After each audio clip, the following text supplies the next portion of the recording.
The Pine Gap Group. A simple CIA monitoring station, or a gateway to other realities. And then we take a look at the fascinating true story behind the Nightmare on Elm Street. Is there really a Freddy Kruger type demon that kills people in their sleep? We'll find out today on Dead Rabbit Radio.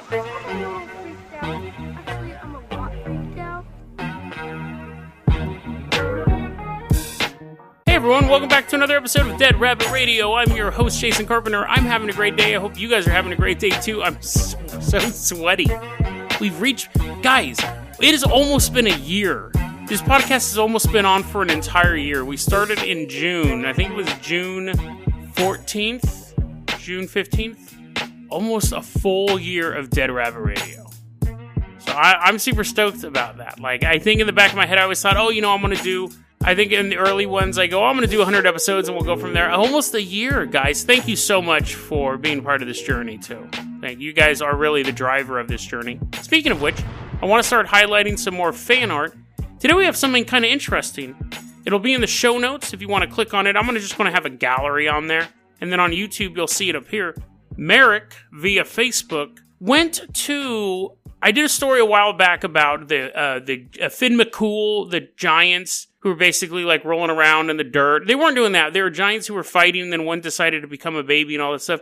He went to the cave where this story apparently took place. Like, he found the Giants Causeway. It's not like he was Indiana Jones, like it's on a map, but he went to Giants Causeway in Scotland or Ireland, one of the two, and took a photo of it and sent it. And he goes, I went here because of the episode. Now, I don't think he was traveling from, like, Alabama. I'm pretty sure he lived in the area. He's just like, oh, that's across the street. But still, it's awesome. Like, again, I never really thought the show would get like that, where people would hear something and it would inspire them to go on a little trip. And that's amazing.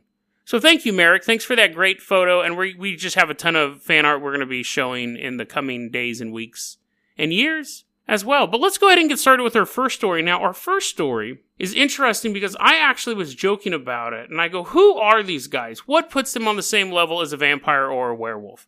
I wasn't aware of what the Pine Gap Group was. But when I was reading Sherry Schreiner's prayer, she was telling everyone to be protected by this stuff. She mentioned, along with witch doctors and Kabbalah priests and Satan worshippers, the Pine Gap Group. So, of course, I was curious to what they were. At that point, I was just reading it. I was reading that live. Like, I hadn't gotten that far into the prayer before, so I really was like, who are these dudes? Alex F. on YouTube was like, it's actually a real... Because I said it's either totally fake or a super obscure conspiracy, and Alex F. on YouTube said it is real. The Pine Gap is a base in Australia. It's a satellite observation base. So I started to look into what the Pine Gap Group was. So thank you, Alex, for that. And he's right. It is a satellite observation base in Australia, and it is so much more. So bizarre. So bizarre. What it is that and as I'm reading up on it, it's not a lot of information on it. Even the conspiracy stuff is very, very sparse. But I'm reading up about the Pine Gap facility in Australia, and I'm like, why does the U.S., why does the CIA, the NSA, and the NRO, which is the National Reconnaissance Organization, why do they have a facility in Australia? Now, Australia is an allied country to the United States. They're part of the Seven Eyes. That's 7 countries that we allow information to be shared with, and anyways, it causes controversy because Australia can't spy on its own citizens and America can't spy on its own citizens, but what happens is the Americans will spy on the Australian citizens and then give the information to the Australian government. That all came out during the Seven Eyes revelation. So it makes sense that we would have an observation base there, but I'm still thinking, like, why Australia? It turns out the Pine Gap, it's interesting because there's 2 levels to this. One, there's the legit conspiracies, like Seven Eyes, and then there's the wackadoo nutjob Sherry Schreiner stuff. And actually, to be fair, I think Sherry Schreiner is more on the realistic stuff a bit, but the Pine Gap facility in Australia, it's in a perfect location. It's in the middle of nowhere, so you don't have to worry about people stumbling across it. 2, it gives it access to 1/3 of the satellites that cover the globe. And what it basically picks up cell phone calls, it picks up satellite transmissions, it picks up anti-aircraft and anti-missile frequencies, so they kind of know where all this stuff is moving. So what's covered is all of China. All of basically is Asia. Anything that's satellite-based coming in or out of Asia is intercepted by Pine Gap. The Asian part of Russia, so the Tatar Empire stuff is all intercepted. I'm sure there's only like 5 satellites beaming down stuff to Siberia, but they can get them. And then Middle East. So originally it was set up there in the 60s as a Cold War preventative measure. It could tell if missiles were being launched. And then it was being used to ensure that the nuclear treaties were intact. But then after 2001, September 12th, 2001, they basically pivoted their entire operation to spying on everybody. Now we get into the weirdo stuff. And I think that is interesting. I had a lot of fun researching that stuff because we do have issues with government spying on their own citizens. Wink, wink. They're spying on other people's citizens, but just trading information. And Edward Snowden mentioned the Pine Gap group, the Pine Gap facility specifically when all this was going on. But let's get into the weirdo stuff. So in December 22nd, 1989, there's 3 hunters out in that area because it's the wilderness of Australia. They're out there, they're hunting, they're actually getting ready to come back from their hunting trip, and they see what appears to be a man-made camouflage door, a hangar door, in the middle of this field. And they're like, this is out of place. This is totally not... It's basically like a giant metal hangar door with like a bunch of leaves thrown on top of it. And they're like, they obviously are like, that's not something that should be here. There shouldn't be a big hangar door out here in the middle of nowhere. But then the door opens and a large silver disc flies out of the hangar and flies away. And they're totally stunned by it. They can't believe what they just saw. They actually tell a friend of theirs who's a university professor who ends up telling a local UFOologist. And that's how we know about it. So you're like, oh, okay, cool. UFOs are involved in Pine Gap. Oh, I'm not finished yet. That would have been interesting enough. In 1980, a police officer was helping the search for a missing child. How a child goes missing in the middle of the desert, in the middle of the outback, who knows? But apparently he's looking for... That kid must be like a track star. He's like leaving Melbourne, just running for days. Actually, maybe he got lost from the facility, but he's like this mutant kid. He's Bat Boy they're trying to catch. 1980... He's in the area of the Pine Gap facility looking for this kid, sees a camouflage door. What? He then sees what he describes as several bathtub-shaped objects. So you figure you guys know what a bathtub looks like. I don't have to explain it. Unless you have like a fancy-dancy bathtub that's like, what if it's one of those standing bathtubs that the elderly people use? He sees a couple of those fly out too. Anyways, he sees several bathtub-shaped objects fly out of the man-made covered door, and he's watching them fly across the landscape, and then he goes in the hills. I saw basically a black void open up, and they flew into that. So not another door. It was something that seemed unreal to him. Traveled across the landscape, went into there. 1973. There's a report, again, some hunters, by the Pine Gap facility. They describe this. A blue beam shoots up into the sky from inside the base. So they see the perimeter of the base and they see a blue beam shoot up. And then a UFO, like a straight up traditional disc-shaped metallic disc UFO, begins hovering over the base about 1,000 feet in the air. And after a period of time, I think it was a couple minutes, it then flies away. And they report that. 1984. Whoom. Big blue beam of light spotted coming out of the base. This time, people see a weird cloud appear above the base. And several triangle-shaped UFOs and a cigar-shaped UFO appear. And then either leave or disappear. They're just gone. Again, after a period of time, then the cloud sits there for a while and then disappears. So it's interesting because obviously those things make you think they made me think of Project Bluebeam. Where it's not necessarily that there were UFOs floating over the space, but the blue beam was a holographic projector, making the UFOs appear to be there. Some people have said that the UFO seemed to go where the beam moved, like the beam was shifting around the base.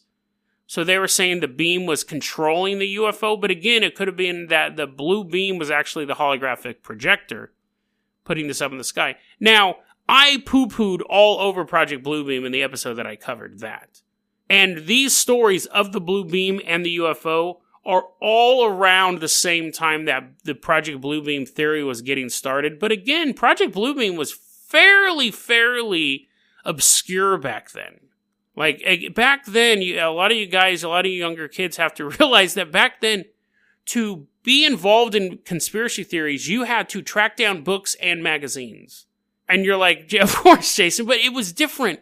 Like, you only had access to the conspiracy information that you stumbled across. There was no real cross-referencing unless you were Giles from Buffy. Like, you read a magazine or a book, and that was pretty much all the information you had unless you could find another book on that subject. There was no Amazon. Your libraries didn't cover this stuff.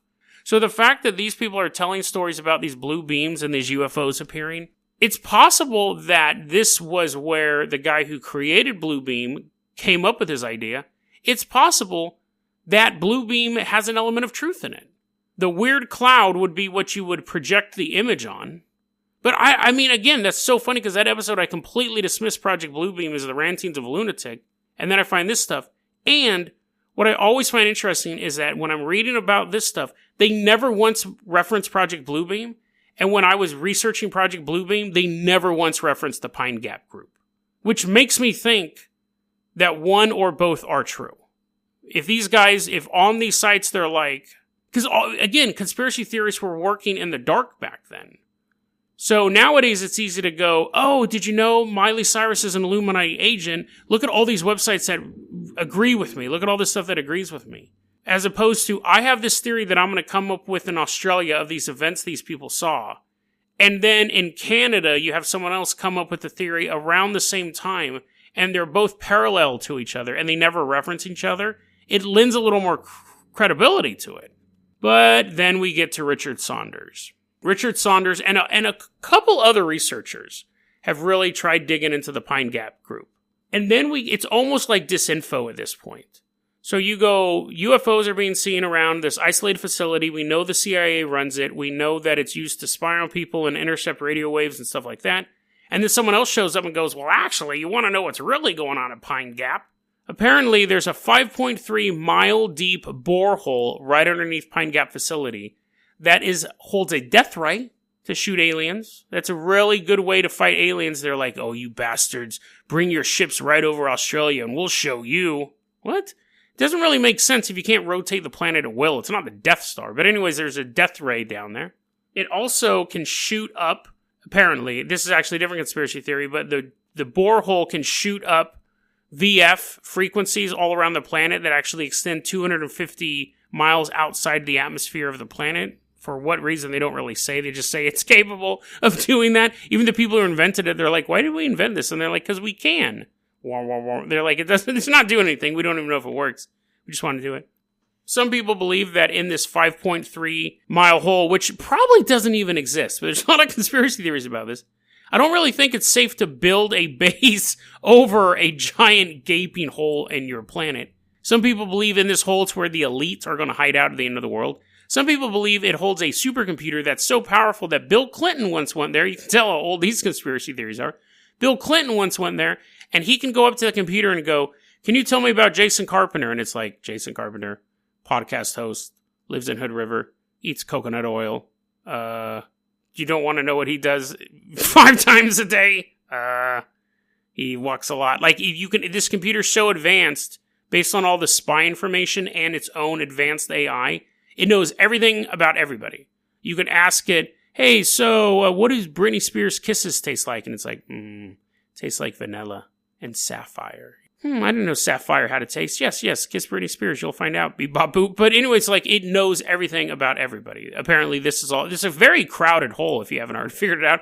Death ray, antenna gun, a bunch of elites living down there. Now it has a supercomputer. It also houses our time soldiers. So apparently, and again, I think this is the best way to wrap this up. There also has a Stargate to go to Mars. You can go to Pine Gap and then walk through a doorway and end up on Mars and then suffocate. Oh, I shouldn't have done this. But apparently you can do that. You can walk into Mars from Pine Gap. And in the future, soldiers are trained to fight the wars of today.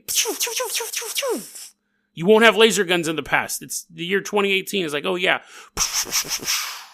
Then, after all of their training, they are sent back to Australia. Here's your orders. They're like, what's this? They're like, oh, we need you to go sit in this base in Dusseldorf, Germany. It's like, okay, he just sits there. He's an MP. Why would you train soldiers in the future and send them back here where there's basically like no major conflicts? It seems like a total waste of resources. Total waste of resources to send these trained future tech Captain Power soldiers to Australia and then just have them like guarding posts in South Korea. Total waste. But I guess if you have a time machine, I mean, you're going to have to use it. You have to prove that your budget is worth something. So that is the story of Pine Gap. Maybe Sherry Shriner wasn't as much as a nut job as I put her out to be. She obviously knew about these guys and I didn't. Thanks, Alex F., for the recommendation. And just a little tip here. Just a little tip. Although Merrick did go to Finn McCool's cave and take a photo of it and visit it because of the podcast, don't visit this place. Don't be like, hey, don't get arrested by these time soldiers. You're standing in front of a portal and you're like, oh no, Dead Rabbit told me about your show. He knows everything about you guys. And they're like, oh, we already talked to the supercomputer. We know everything about Jason Carpenter. And then they push you into Mars. So yeah, don't go there. Don't go there. As curious as you are. Okay, but let's go ahead and move on to our next story here. Now, our next story is part of our Too Good to Be True week, where we're going to talk about stories that you did not know were based on true stories, but actually were. And this one I actually knew about, because I watched the commentary I love director's commentary for movies, or writer commentary, or whatever. I love behind-the-scenes stuff. It's one of my favorite things. And I was watching the director's commentary for Nightmare on Elm Street, and it had the actress who played Nancy on there. It had Wes Craven, the director, and I believe he wrote it as well. And then I think they had a producer and someone else. In the commentary for Nightmare on Elm Street, Wes Craven says, this is based on a true story. This is based on a true story. And someone else goes, what? And they're like, yeah, this Nightmare on Elm Street is based on a true story. And he weaves this tale about what happened. Now, what I'm about to tell you is referenced a little bit in the show notes. But in the show notes, it mostly just refers to an interview he did for like Cinema Blend. When you watch the commentary, which is, again, the first time I heard about it, this is the version I heard. Back in the 80s, when he was living in LA, there was a series of articles about these young Southeast Asian men dying in their sleep. What would happen is that they would start having horrible nightmares, and then they would tell their loved ones, oh, I'm having the worst nightmares. I keep having these awful nightmares. And eventually, they'd go to sleep, and they'd die in their sleep. And it was just these little as one after, like a couple of them had passed away, but after there was a pattern, you'd see a little blurb in the newspaper, and Wes Craven would be like, I was reading the LA Times, and I'd see this little blurb, and I go, that's kind of creepy. And then eventually the LA Times ran a longer story in 1981 about one boy in particular. And again, he was from Southeast Asia, and he began having these nightmares. And he says, if I fall asleep, I'm going to die. And his parents were really concerned, and they take him to the doctor, and they're trying to get him to sleep, and they're trying to put sleeping pills in his stuff, and he's like refusing it. He's refusing treatment. He's drinking a bunch of coffee. He refuses to go to sleep. He's like setting alarm clocks to go off at random times so he can't accidentally doze off. He stays awake for 4 days. And then finally, in the end, he falls asleep. I think it was on the couch, and the parents are like, oh, finally, it's over. And they take him to the bedroom, and then they hear him yelling, and they go in there, and he's dead. The end. And Wes Craven was like, oh, that is an awesome horror movie. So he creates the character of Freddy Kruger. And it's funny because you're watching the commentary of this movie of this dude just butchering people. And you just in the middle of it, he's like, yeah. And he goes, the entire third act of the movie is based on that last article. Like Nancy gets taken to the hospital. It's funny because now I realize, I'm assuming all of you guys know what the concept of Nightmare on Elm Street is. This monster, he probably has one of the best origin stories of any serial killer.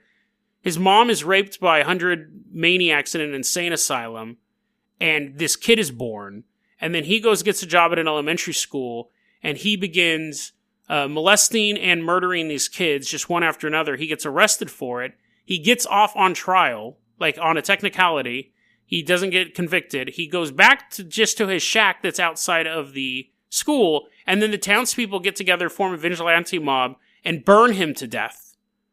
And then he gets his revenge by now killing everyone else's. All the people who killed him, he's killing their kids.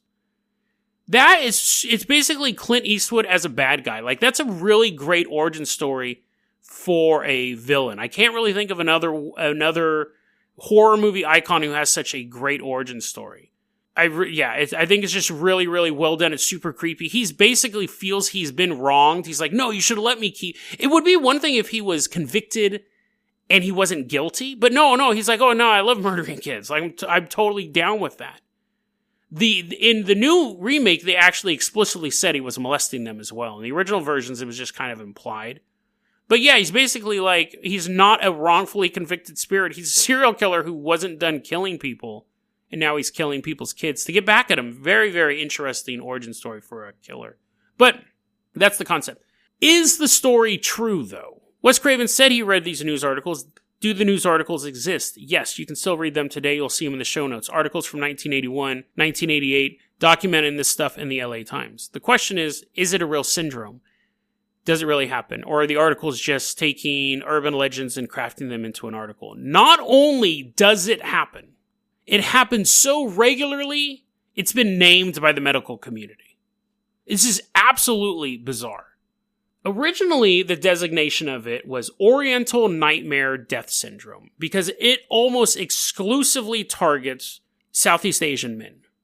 They all tend to be young. Their average age is 33. So that also fits with the idea of younger people being killed by this thing. But 18 to your 30s, 40s, around there. The medical community has no idea what causes this. It's now been termed sudden unexpected nocturnal death syndrome. So it's basically the adult version of a crib death or sudden infant death syndrome. But it targets a particular ethnic region. And the original working theory was you had all these young men who died in LA, who were part of the story, had just left Laos. They had just left Cambodia. They just left the Vietnam War. The Americans pulled out, and it was still just a total quagmire, garbage heap over there, with all these regional warlords trying to consolidate power. There's death camps. You had Pol Pot. You had just these massive genocides, and people were leaving the country. So they figured that there must be a connection. These kids must have gone through so much stress in their young life that they're having heart attacks. That's the thing. They're not even having heart attacks. They think that what could be happening is that their heart rhythm goes out while they're sleeping, which is technically a heart attack, but it's not ruled a heart attack. You just go to bed and die. It's not rare either. 43, like in America, it's set up like this. 43 per 100,000 people in these communities. Hmong, Cambodian, I think there's some from Vietnam.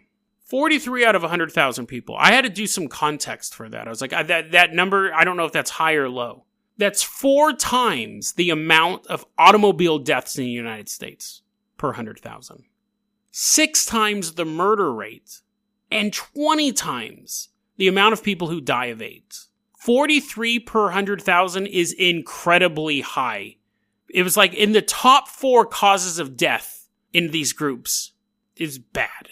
And what's weird is that none of the articles I read said it peaked during the period right after the Vietnam War, but none of them said it's gone now.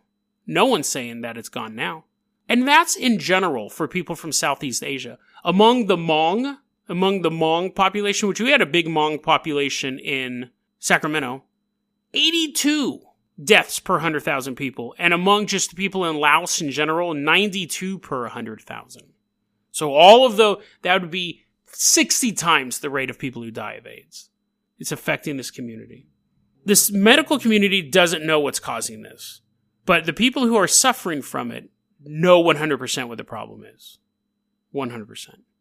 People in this region tend to follow a religion, or I don't even know if you could classify it as a religion, but because it's not super organized, but animism. So everything has a spirit, everything has a place in the universe. The universe is full of life and all of this stuff.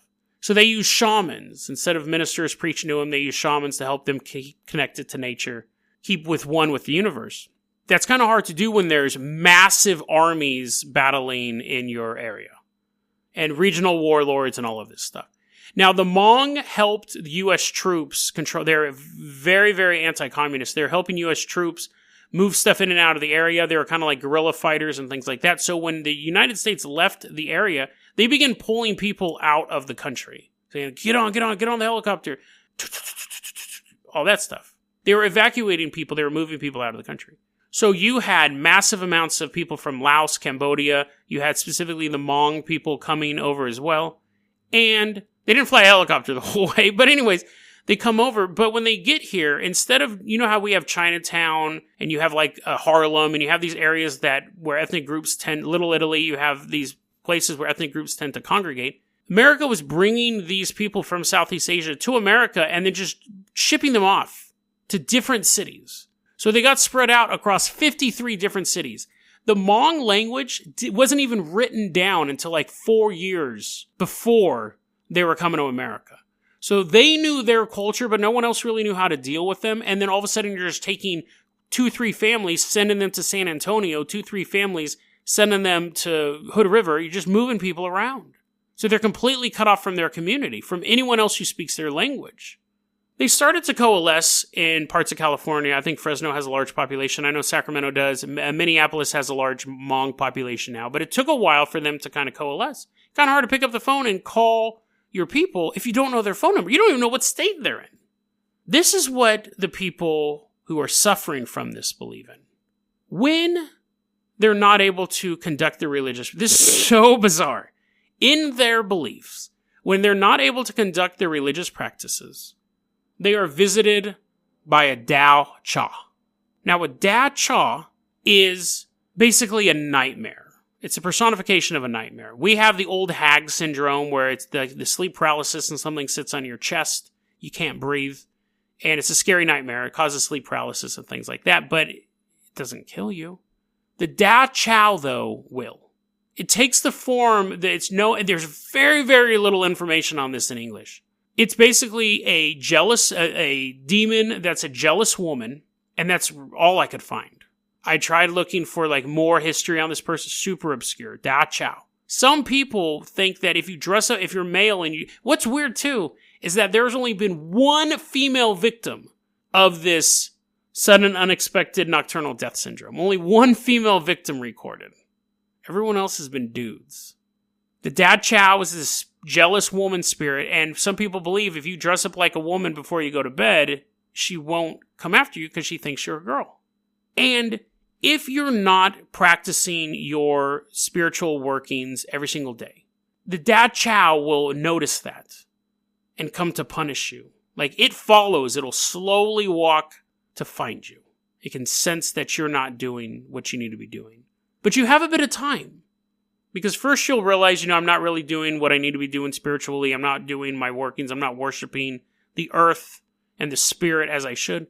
You go to your shaman, and the shaman gets you back on the course, does some rituals, helps purify you, gets you back into where you need to be. But let's say you don't get to the shaman right away. You'll start to have these nightmares, and they'll start to get progressively worse. And you know that these nightmares will lead to your death. You know that whatever you're dreaming about is the Da Chow coming towards you. So at that point, you really need to go to a shaman and get blessed and have him work his magic, literally around you, protect you, and get you back to follow your religious beliefs. But you have a culture that's been evacuated from one continent, dropped on another, and spread out across 53 cities. You don't know where the shaman is. You have no way to find anyone. And that's not me being like poetically like, ooh, look how spooky I can make this. That's what they're saying. They're saying, this is what happened. We have to follow our beliefs or this demon will kill us in our sleep. And we don't know where the shamans are. We got pushed all over the country and we couldn't find our religious leaders. So we were dying off at 43 to 96 deaths per 100,000. Massive death rate. Now, like I said, they've started to coalesce into certain areas. So you would have a peak of these demonic deaths, and then as they started to reconfigure their culture and their society and were able to come together, you would know where the shaman was. Someone would be like, oh, he's in Minneapolis. And it's not just one, you have hundreds of them, but you know what I mean? Like, if you're dropped off in the middle of San Luis Obispo, you're not going to know anywhere where there's a shaman at. So to them, to the Southeast Asian communities that are suffering from this or suffered from it, again, there's nothing saying but then it stopped.